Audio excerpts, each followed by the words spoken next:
Professor, shall we start? Sure. Yeah, up to you. Okay. Good evening, everyone. Welcome to the Network Seminar Series hosted by the Center for Networked Intelligence at the ECE and RBCCPS IASC. It's my pleasure to introduce today's speaker, Professor Anton Braverman. He will be speaking on Stein's method for diffusion approximations in queuing theory, a tutorial. Professor Anton joined the operations group at Kellogg in 2017. He completed his PhD in operations research from Cornell University and holds a bachelor's degree in mathematics and statistics from the University of Toronto. Professor Anton's research is focused on stochastic modeling and applied probability.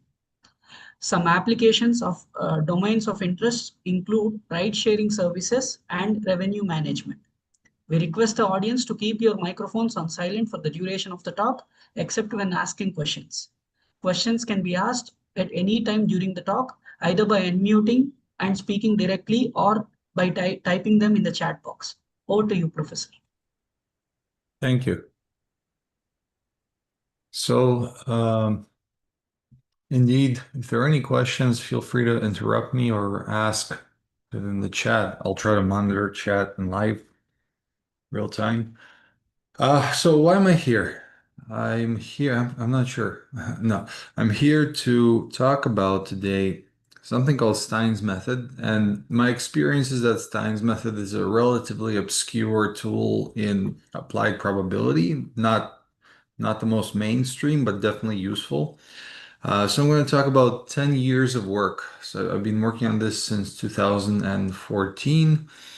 And in that time, we've come from knowing very little about these things to developing a full theory. And I want to give you a tutorial. What can Stein's method do for you, and specifically what it can do for queuing theory. Okay, so yeah, I see there's a little bit of a delay of the slides. So I want to get us started by introducing some terminology and some concepts. So this is the standard central limit theorem setting. Okay, we have an IID sequence, mean mu, and variance sigma squared. Uh, we can think about any statistic of these IIDs, random variables, and the common one people talk about is this sample average, right? The empirical average. We'll call this thing the prelimit. Prelimit. Okay. The prelimit depends on the entire distribution of x1 in some very complicated way. So if we want to know the probability distribution of the prelimit, could be challenging. So instead, we often resort to an approximation. Say that the prelimit is approximately normally distributed with a mean and the standard deviation. Note that this approximation also depends on n. It depends on all the model parameters and specifically on n, right? This is not an asymptotic approximation. How is this approximation justified? Through the use of a limit theorem. So in the limit theorem, I take my sample average, I center it, I scale it, and then the central limit theorem says that this thing converges to a normal 0, 1. In particular, my limit theorem justifies the approximation, right? I'm not going to use, sorry, I'm really going to use it, the normal as an approximation, and the limit theorem justifies it. This is at least some qualitative justification. And maybe for many of you, this is where you stop. This is where your knowledge stops. But maybe many of you have heard of the next step. So in general, right, if you show this CLT to your students in statistics class, they're going to ask, well, how big does n have to be? And we usually say n bigger than 20 or n bigger than 30. That's good enough. Well, it turns out that there is a quantitative bound. Okay. In the CLT setting, it's called the Berry-Assine bound. This is sometime from the 1940s, early 1940s. And it says that the difference, it's just a little typo, the difference between z sub n and z, so the scaled and the limiting normal. The difference of the distribution functions goes to zero or is bounded by a couple of terms. So in the denominator, we see this 1 over square root of n. So this is the rate of convergence to zero. But then we also see things like which depend on the distribution of x1, the third centered moment, and then the standard deviation cubed, as well as some constant. So what I want to highlight in this quantitative error bound is that the approximation error, no matter how bad your x1 could be, it could be very heavy-tailed, for example, but no matter how bad it is, as long as the third centered moment is controllable or bounded, you don't care about the other parameters in the distribution. Third moment controls all the error. Okay. So why am I talking to you like this? Because pretty soon we're going to go into the world of queuing, where the prelimit is going to be some queuing network of interest or some queuing system of interest. The approximation, we're going to have the role of that played by diffusion process. The limit theorem, this will be some heavy traffic limit theorem that Qn converges to the diffusion in some sense. And all of these things are new, but what we need Stein's method for is to generalize the quantitative bound. Why? Well, the Berry-Essen bound only holds for the standard CLT setting of IID random variables. You can relax the identically distributed a bit, but you cannot relax, for example, independence of the little xi. So this is the role that Stein's method plays. It allows you to establish quantitative bounds in other settings beyond this CLT example. Okay, let me quickly give an overview of Stein's method. So this is, again, it's famous because it's a framework, because it's a systematic approach. It originated in 1972 by Charles Stein, and that paper extended Berry-Essen for dependent xi. Okay, but Stein's method approach is not only restricted to sums of random variables. It generalizes well to other prelimits. Okay, now what other prelimits? Well, the applications of Stein's method are vast. We have models in physics, we have models in biology, and queuing, etc. It's going to take a long time to list all of them, but in a nutshell, Stein's method basically gives a procedure to bound some kind of distance between two random variables. This xn is going to be our prelimit, our quantity of interest. This yn is going to be the approximation that we use for it. Notice y can also depend on n, like we saw in our example.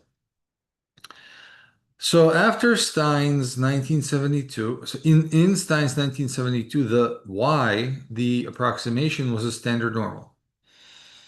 Later on over the years, people started expanding the method. The approximation could be Poisson, the approximation could be exponential, and then people started saying, well, what if the approximation is binomial or all of these standard distributions? And then they developed a version of Stein's method for that.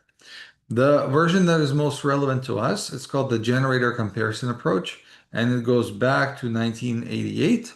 Basically, Andrew Barbour discovered that x and y, we can do Stein's method to bound the distance between x and y whenever these two things correspond to stationary distributions of Markov processes. Okay, and because Markov processes have generators, infinitesimal generators, this is why we can compare x and y by comparing their generators. This is why it's called the generator comparison approach. And this is the topic of today. Okay, so what do we compare? I say it's the generator comparison approach. What are we going to compare? What are our prelimits and what are our limits and approximations? So we can compare discrete time Markov chain, continuous time Markov chains, for example, the MMNQ. Could be more complicated models. We can compare arbitrary diffusion processes like Ito diffusion or even Ito diffusions with reflection, like reflecting Brownian motion. We can compare piecewise deterministic Markov processes.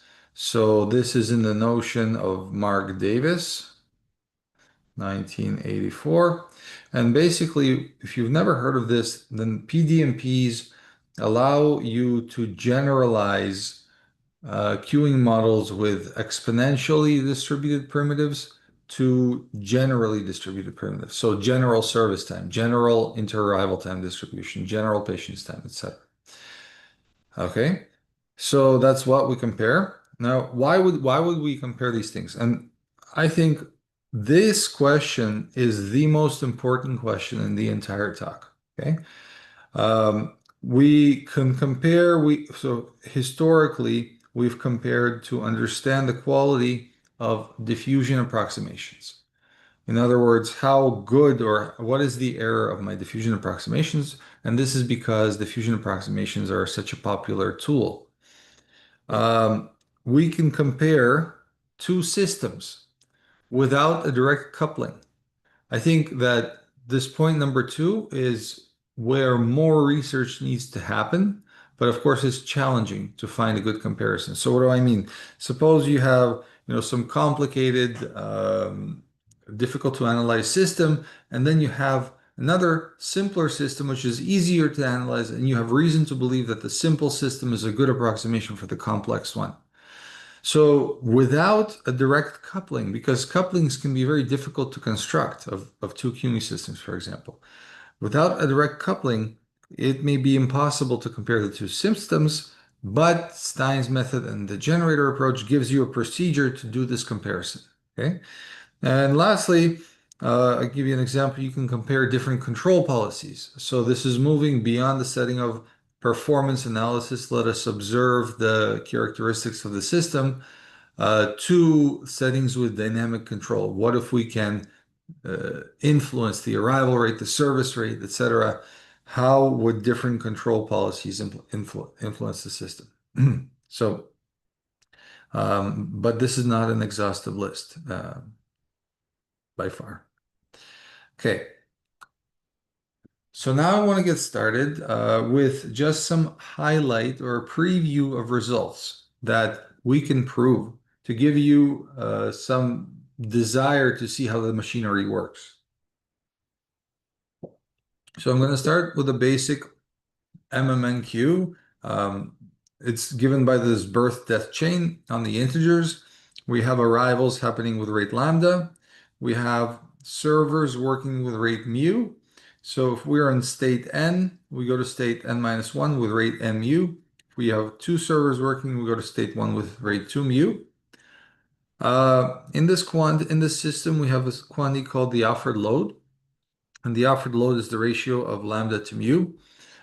You can think of the offered load as a measure of load, which is unit free, right? Because lambda is a rate, customers per hour, mu is a rate, customers per hour, but the offered load is unit free. Then we have our utilization, which is the ratio of the load to the number of servers, and this will represent the fraction of the time that each server is busy. Suppose I'm interested in the steady state customer count. And the steady state customer count depends only on N and R. Okay, so these are, I'm adding here the explicit dependence. Well, to do an approximation of the customer count, we, just like in the central limit theorem, need to center it around its mean. This is R is not quite its mean, but it's close enough. And we need to scale it to make sure the variability in the system does not overwhelm. So we call this centered and scaled process X. Okay. And now I want to talk to you about limit theorems, right? In the CLT, it's very clear. N goes to infinity, the number of IID terms goes to infinity. In our setting and queuing, if you know anything about it, you know that the limiting or asymptotic regimes in queuing are often those where there's a lot of traffic in the system. So this could be either called what is conventional heavy traffic, where the number of servers is fixed and the utilization row goes to one, in which case we have an exponential limit. Or it could be many server heavy traffic regimes, a many server heavy traffic regime, where n the number of servers goes to infinity and the utilization scales to some limiting utilization. And this happens jointly. So there are things going to infinity on two dimensions, right? These parameters are two-dimensional space. And as the name suggests, there are multiple of these regimes. Depending how exactly these things behave jointly, we could have asymptotic regimes which preserve customer quality, so low wait times, lower server utilizations. We can have efficient-driven regimes where there's higher utilizations and higher wait times, or you could have some kind of quality efficiency-driven regime, which is the half and width regime. So my point is, um, it's not as simple as the CLT in the sense of limit theorems because there are now multiple different asymptotic regimes. Okay. And depending on which regime you go to, your limiting approximation will be different. Okay. So one question that begs asking, right? Suppose that I have 50 servers and my utilization is 90%. My offered load is 45. And I want to estimate the steady state queue length normalized. Which approximation should I use? The limiting quality driven regime, QED regime, or efficiency driven approximation? Of course, I didn't tell you what any of these are, but just I think you can believe me when these things are very different, right? And now when you say, okay, I have 50 servers and my system is 90% loaded, which regime am I in? I'm not in any regime, right? Because the regimes are asymptotic. They have going to 100%, for example. I'm not in any regime.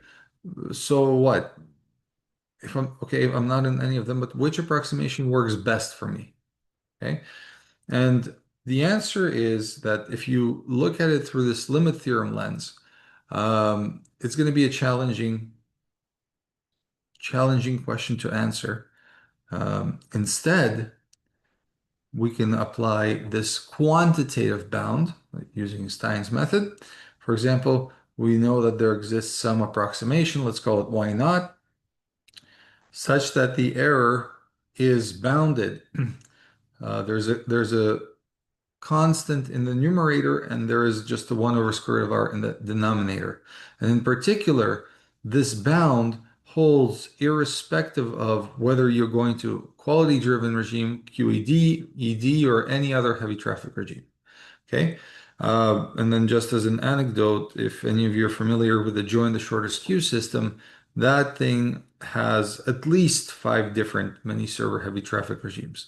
I think there may be a few added over the years. So reconciling multiple different limiting regimes, that's one result we have obtained. Another result is you could say, okay, in the CLT setting, for example, everything converges to a normal and at a rate of 1 over square root of n. And that's kind of what we're seeing with the first theorem over here. Then you can ask, is this y naught, is the standard normal approximation in the CLT the best we can do? Or if we know a little bit more about the IID random variables, can we modify the normal approximation to get something which is more accurate than approximation? And the answer is yes. So I'm not going to dwell on this, but there are approximations which increase the order of magnitude which increase or the rate of convergence from, say, 1 over square root of r to 1 over r. And there's a recipe for all of these things, and I'm just going to leave it at that. I want to highlight a few more results. This is a loaded slide. There's a lot here, but let me kind of parse things. So some other results, what we can achieve. So far, the MMN system was a very simple system. But now if we take queuing models with general primitives, so general service time distribution, general inter-arrival time distribution. Okay. What can we say about their diffusion approximation error? So with quite some generality, the diffusion approximation error decomposes into two parts. Number one, the interior term. So this is where the process is. So interior, we can say that, this is where the system is not idling. So on the boundary, the server idles, for example, and on the interior, nobody is idling. So the interior error terms, it turns out, three moments of primitives. Excuse me, Professor. Yes. There, there is a question. Uh, what is Y1? What was Y1? Y1 was a different approximation that I did not tell to you. I will have a chance to show off what it is exactly in a few slides. But Okay. you can think of it as a modified approximation of Y0, the original Okay. one. So in quite generality, you can say that if you want to bound these interior error terms, we only need three moments of the process primitives. Uh, with the boundary terms, it's a bit more complicated than that. Don't have, I don't have, there is structure and there's are things we can say in generality about boundary terms. Um, but it's a little bit more complicated. I could spend 2 hours just discussing this alone. So other results we can compare to models with general primitives. We can compare to models or to mean field and fluid models. So these diffusion approximations I'm talking about are second order approximations versus we can even think about comparing our Markov chain generator to a fluid or a mean field model, a first order approximation. And the two names over here, which consistently keep appearing, are Lei Ying and Nicholas Gast, driving this theory. Lastly, before I depart, this framework, this generator comparison framework, extends beyond performance analysis to dynamic control. For example, so when you're no longer interested in just passively observing your system, when you're interested in making decisions that affect the system in some dynamic way, so for example, the MDP setting, um, you can compare your MDP to the Brownian control problem, which um, simplifies things by only, again, depending on two moments of the original MDP. So my point is, again, each one of these points is one or a series of papers. And that in that sense, I mean, this is a loaded slide, but I just want to give the audience some ideas of what even can be done so that maybe to entice you that this is worth listening to. Okay, let me pause. This was my introduction.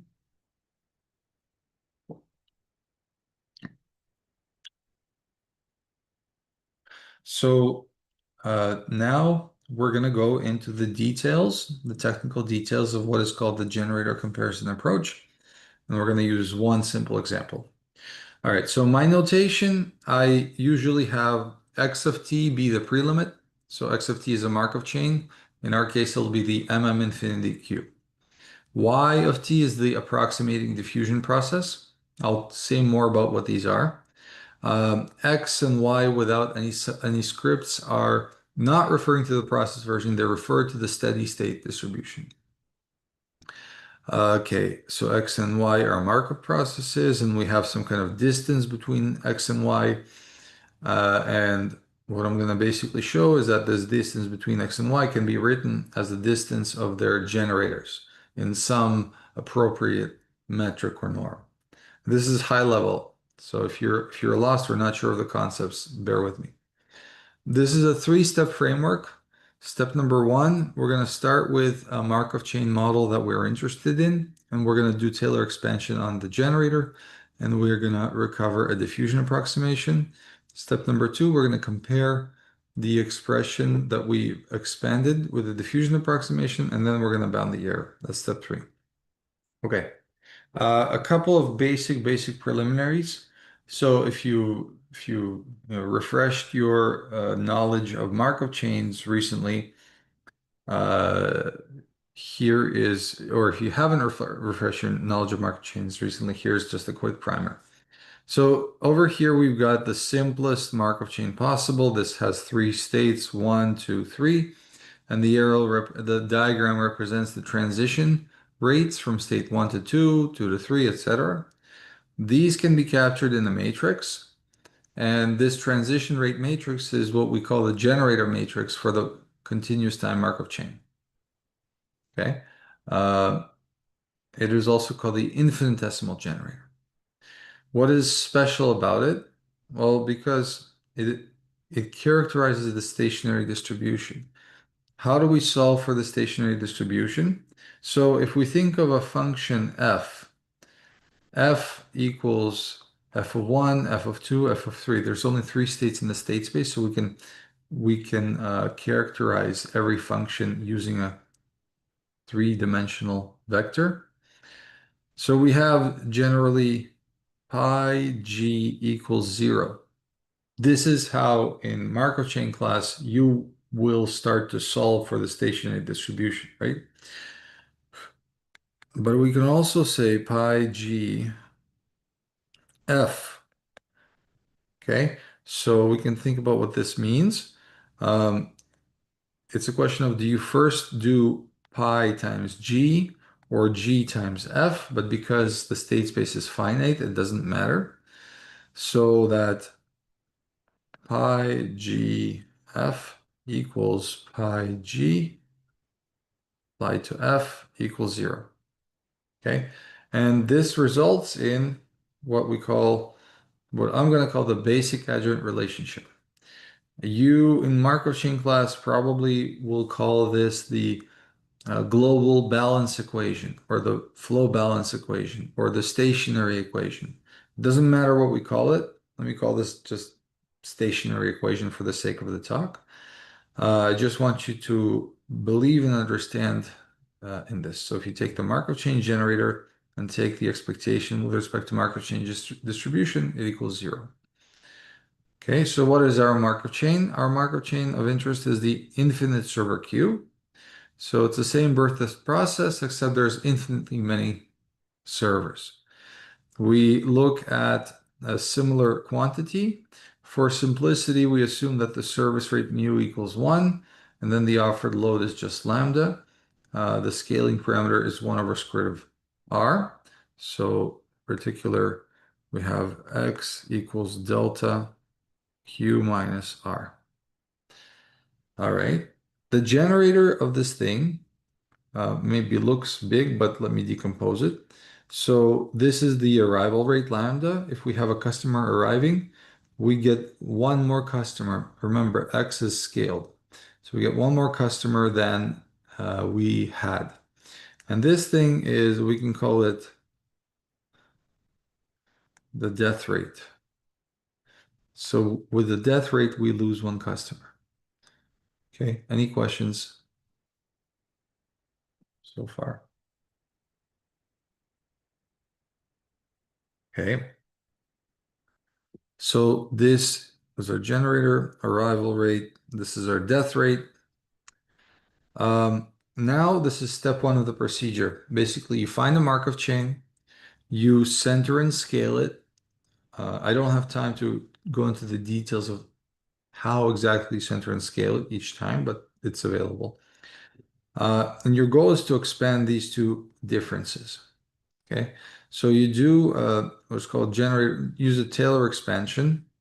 And we're going to focus on the first order and the second order expansion terms. The rest of the expansion terms, the third and fourth, are error. And that's what we're going to think. And if you believe me, I hope you do. Once we combine these Taylor expansions with this form of the generator, what we end up getting is the following expansion. So I've highlighted in yellow the first and second order terms. Those will be important. We'll see shortly. And I've left out third and higher order terms. Okay.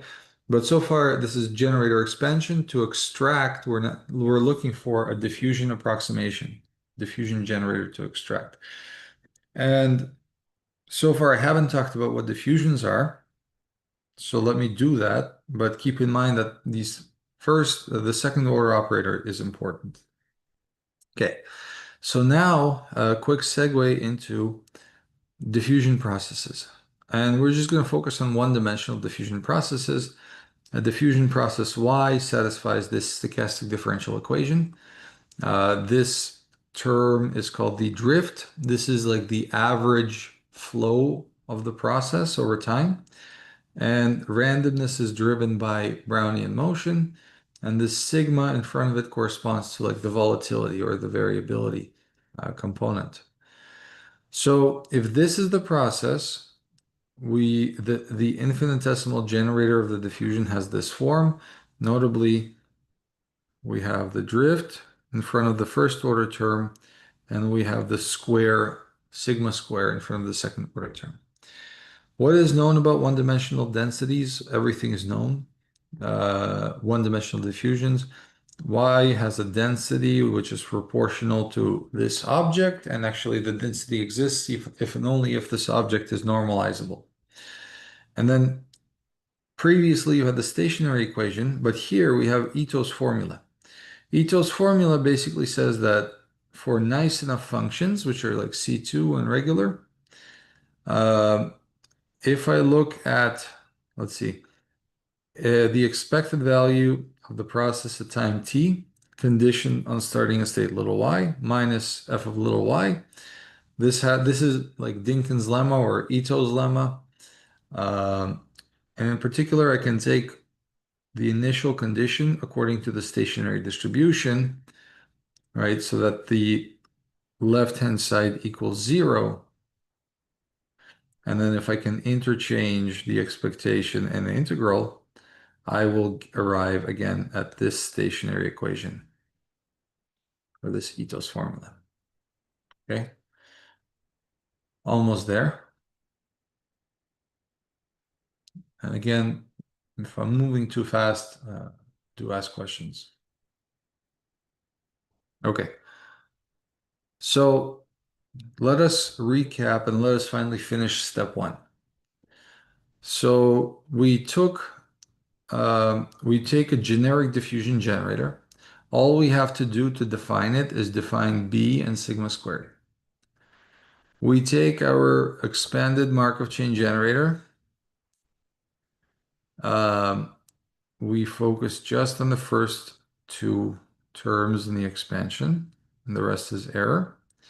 And so if you want to choose a B and you want to choose a sigma squared according to this expansion, right, what do you choose? So the natural choice is going to be this Y1 generator, where Y1 captures the entire first order term and the entire second order term.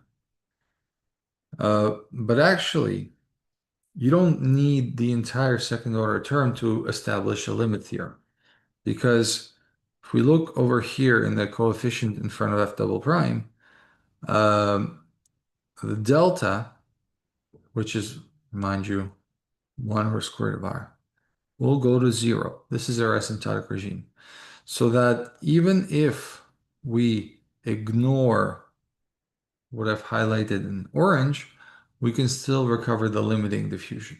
So in other words, in the limit, these two y0 and y1 are the same, but we just think of them as approximations. The y1 is a little bit more complicated because it has a state-dependent diffusion coefficient.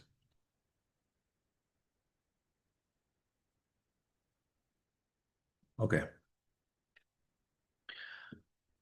So there was, to the original question of what is y1, this is y1. Okay. You can ask, can I use third, fourth, can I use higher order information to derive even more accurate diffusion approximations?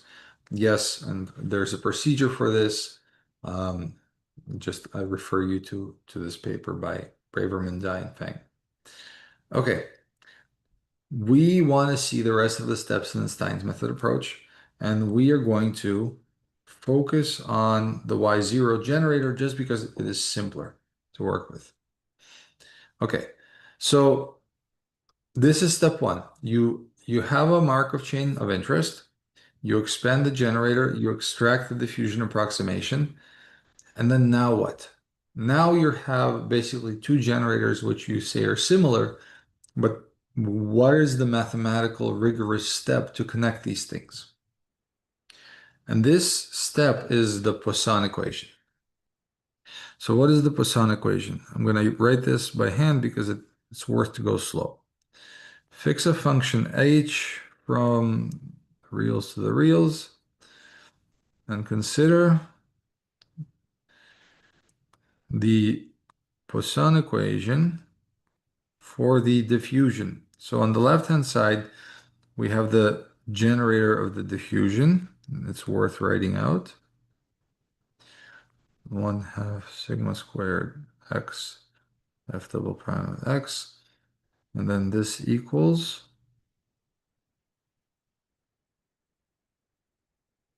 okay, for all x reals.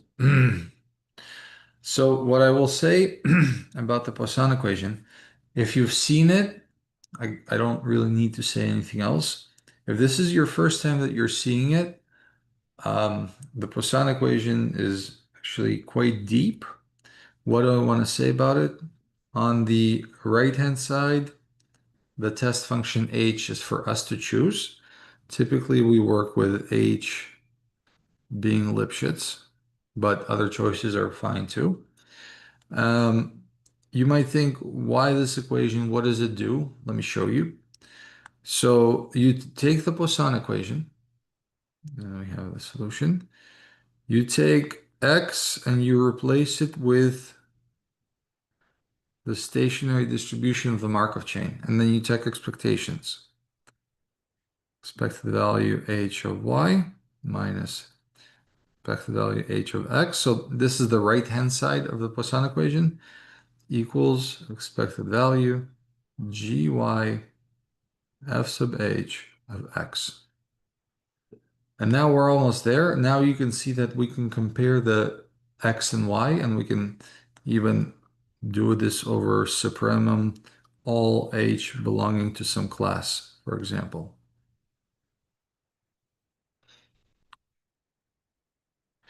And on the right, since I used blue for this,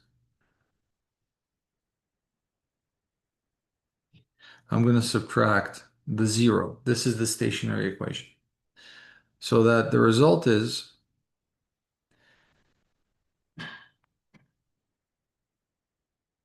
now I look at the difference of the generators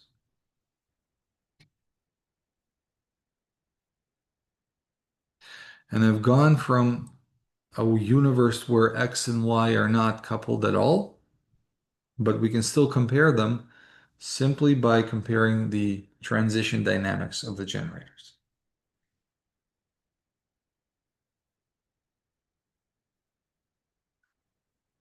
Okay? I have a question, sorry. Yes. Is there a supremum on the right-hand side as well? The solution of Poisson equation is dependent on h, right? Yeah. Let me get rid of the supremum. Just to make life easy, what I meant with the supremum is we can do this procedure, and then we can also take the supremum of both sides. Right. Okay, thanks. Yes, paramount. Anton, so what was f of h? What is f of h? That's a good question. So far, maybe I use a different color.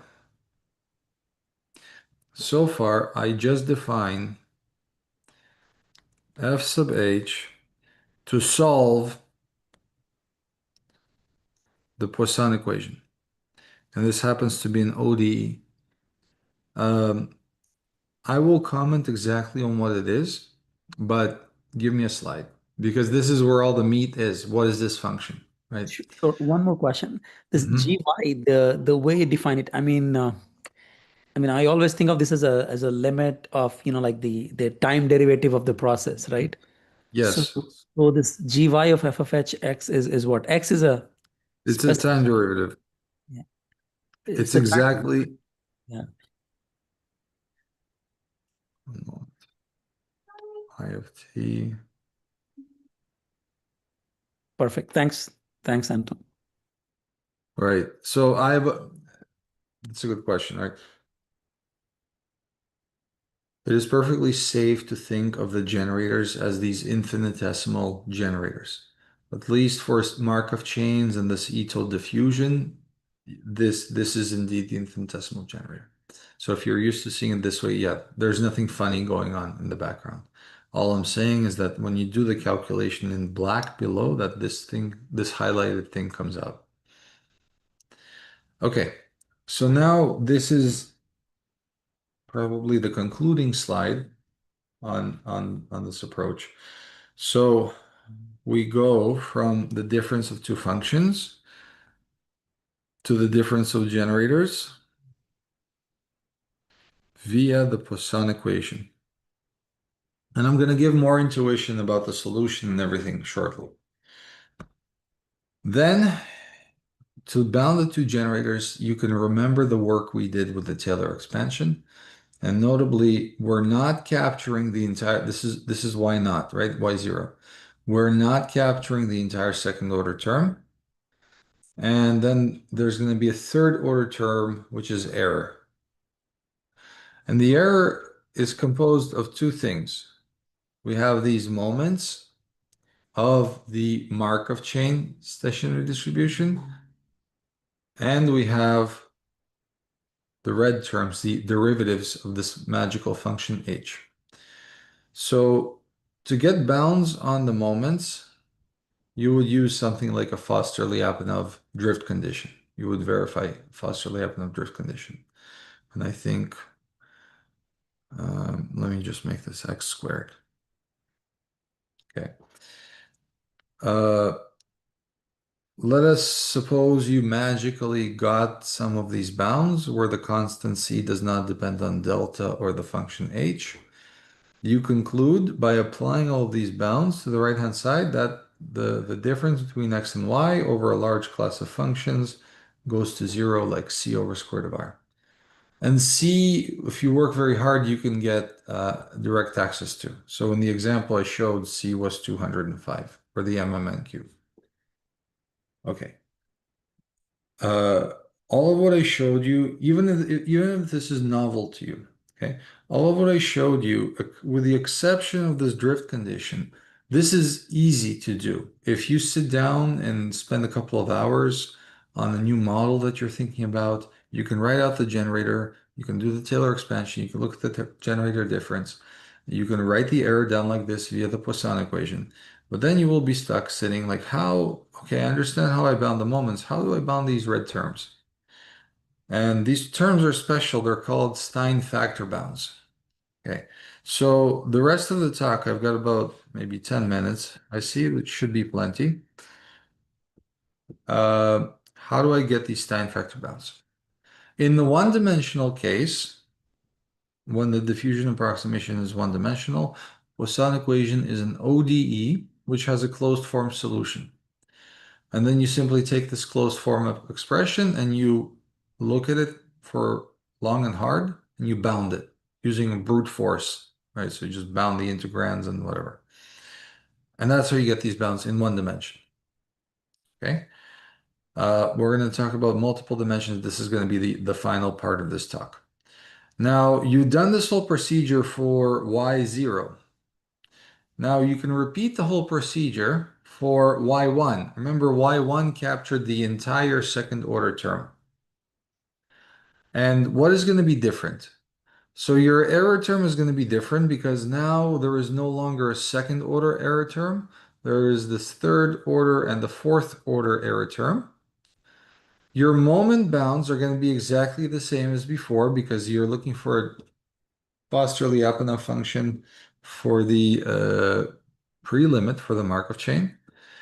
And your Stein factor bounds are now going to be more complicated because the diffusion coefficient is more complicated.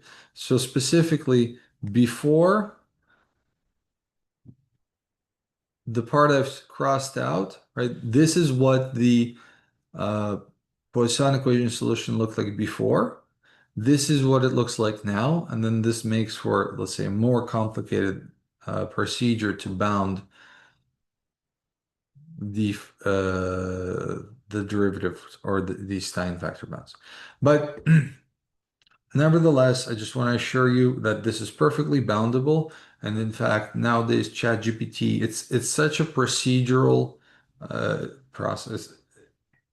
The bounding this thing is so procedural that ChatGPT, I believe, does a good job at doing that for you.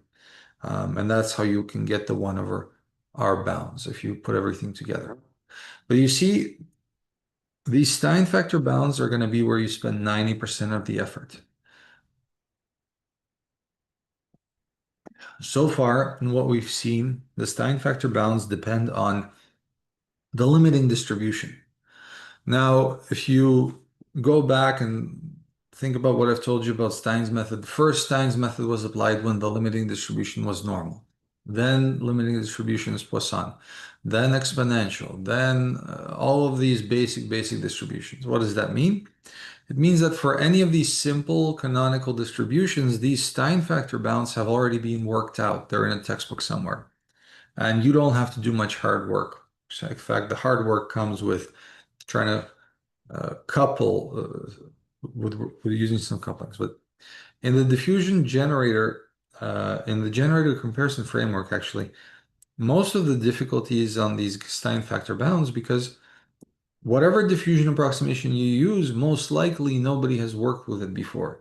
So you will need some customized Stein factor bounds for that. Okay. Yeah, period. Maybe I should say. This completes this discussion. I've now shown you all of the ingredients and how to get them, and then to complete the bounds. Now I want to show you a slightly different approach, and maybe I'll speed through this a little bit. So the classical generator approach, I started with the Poisson equation for the diffusion. And I want to ask you, please ignore what I've highlighted. We're going to talk about this on the next slide. This is a very loaded term. And simply gy, this is the Poisson equation. Okay, so please resist the temptation to look at the highlighted terms. Okay, you can ask, why do we start from the Poisson equation for the diffusion for the limit?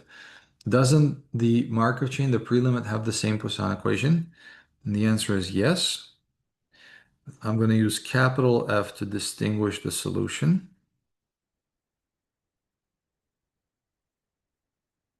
X minus h of x sub q, where x sub q, this is the centered and scaled version of the q length.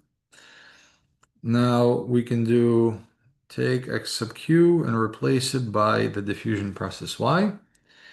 And then we have expected value x of x minus expectation h of y equals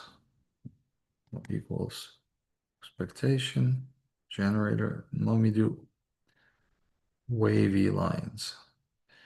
Generator x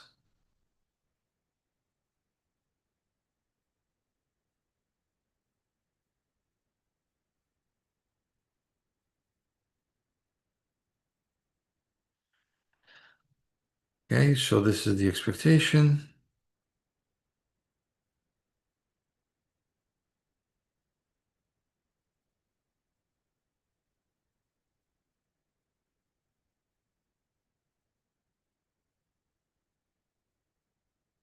Okay. And this is, I guess, at this point meant for the more experts or for the people who have seen the Poisson equation before. Otherwise, I only have 5 minutes. Okay, so bear with me. What's going on is I- everything starts from the Poisson equation, but there is some symmetry in this problem because we're comparing the distribution of x to y. So why should we start with the Poisson equation for y? I mean, we did it, we started with it, it got us quite far. But what happens if we look at the Poisson equation for x? And we do the same procedure. We replace little x with y, the diffusion approximation. And now we have a bound on the h of x and h of y. We can write in terms of the difference of the diffusion and Markov chain generators. The caveat here, x sub q only defined, or another way, f sub h, g f sub h, not defined on R. Okay, and that is the thing that that prevents you from immediately doing what I just did. Okay, but suppose that this problem can be dealt with, and indeed it can. You can cleverly, or you carefully, not cleverly, you can carefully extend the Poisson equation. What we would get, and I want to maybe use green, I want to remind you the type of bounds we've seen over here. What we would get is that the expected value of h of y minus expected value of h of x is bounded by, let's say, some 1/2 delta. And instead of the second derivative of little f, I will have the second order finite difference divided by delta squared. Okay, and the idea is, right, if a function is twice differentiable, then this is what approximates its second derivative. But with the green term, we have no concept of derivative for capital F. This is why we use the finite differences. Delta cubed f sub h over delta cubed. Okay, so the point is, if you attack this problem from the other way, then the error term we derived will have an analog where the derivatives of the diffusion Poisson equation solution get replaced with the finite differences of the Markov chain Poisson equation solution. Okay, and my last slide that I have time for.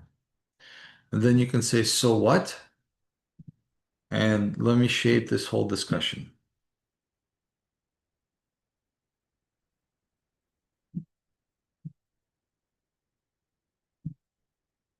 Once you go from one dimension to multiple dimensions, what do I mean by that? Once your model and your prelimit, and once your approximation become multidimensional, the Poisson equation solution doesn't have a closed form. And you need to rely on something different to bound it.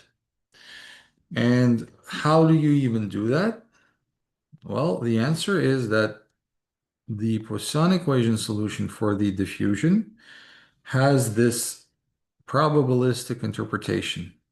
Sometimes this thing is called the potential function, and this comes from physics,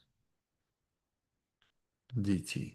Okay, so if you think of h as some reward rate, this underlined object is the average reward, and this is rewarded time t, given that you start from state x, and the entire integral represents the total reward relative to the total reward from starting at state x relative to the long run average reward.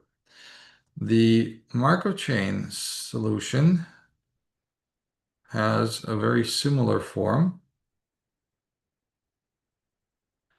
H of x of t minus h of x expectation dt. And now the point is, we don't know the form of these things in multiple dimensions. But what we can do is we can approximate, for example, the first derivative using a finite difference approximation.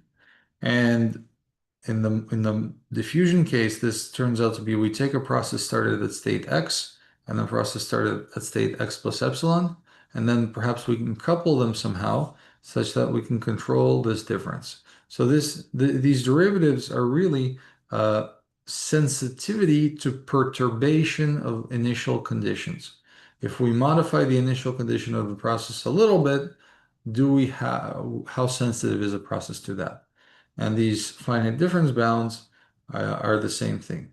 You take a system with Q customers, and then you take an infinite server system with Q plus 1 customers, and then if you can couple them somehow, get bounds. All right.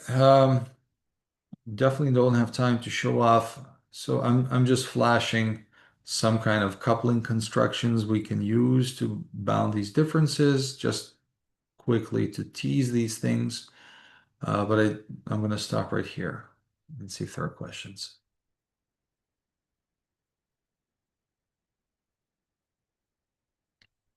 So, Anton, what do you mean by the multiple dimension? You mean the YT is multidimensional process?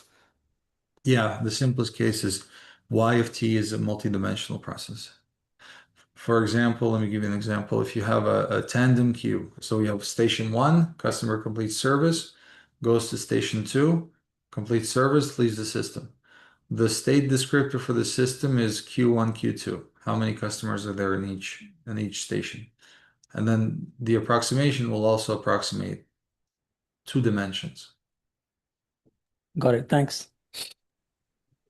Can you go back to the previous slide where you explained why we cannot start from, this one. So I didn't quite follow what is written in blue there, that Fn and G of Fn are not defined on R. Aren't they real valued? I mean, it's an R to the power state space, but The problem is, okay, so now that I've introduced this highlighted term, it's safe to look at it. The problem is that the Markov chain, think about the no centering, no scaling. The Markov chain is defined on the non-negative integers. Okay. The Q-length, right? The Q-length can be 0, 1, 2, 3, but it cannot be 1/2 or 2/2. Right. Okay. Whereas the diffusion is defined on the entire real line. I see. Got it. Yeah. Okay. And because of that, this function is not defined. Thanks. I have one more question. So if the observation, suppose we were in IID setting, then like what would the two different limits correspond to? Even there, can we have like 1 by root R and 1 by R rate of convergence to two different limits? I think you showed that for for this queuing system, but if we are in IID setting, I'm not sure, but I suspect you probably can find something that does better. I see.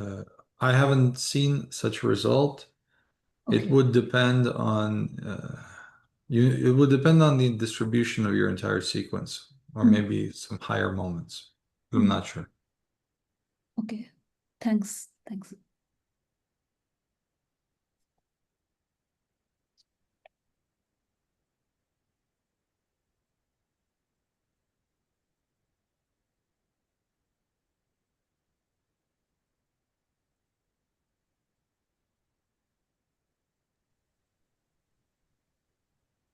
Sorry, one more quick question. What would change here if we do higher order approximations instead of second order? So here we were considering the third order onwards as noise terms, and so what would change if we do higher order approximations and Roughly speaking, what will change is yeah. you first of all want to extract some information from the third order term and fourth and fifth. So you need a way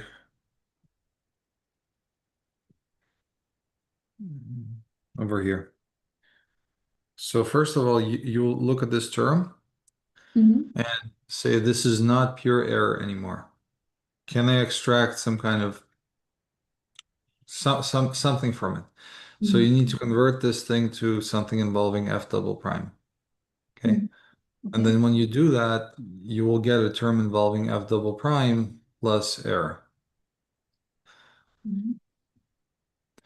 I think conceptually, it's very similar to Taylor expansions, that if you use extra information from higher order terms, you will get a more accurate approximation. And your error will also depend on even higher order terms. But this is just a hand, like I'm waving my hands a lot here. This is not rigorous procedure. Yeah. But there is a procedure in this paper. Thanks.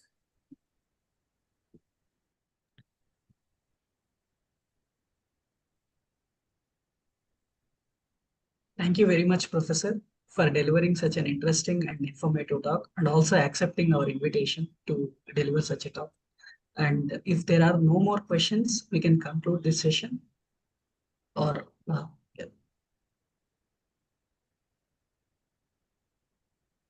I hope Professor has answered all your questions. So thank you all for attending and have a great day.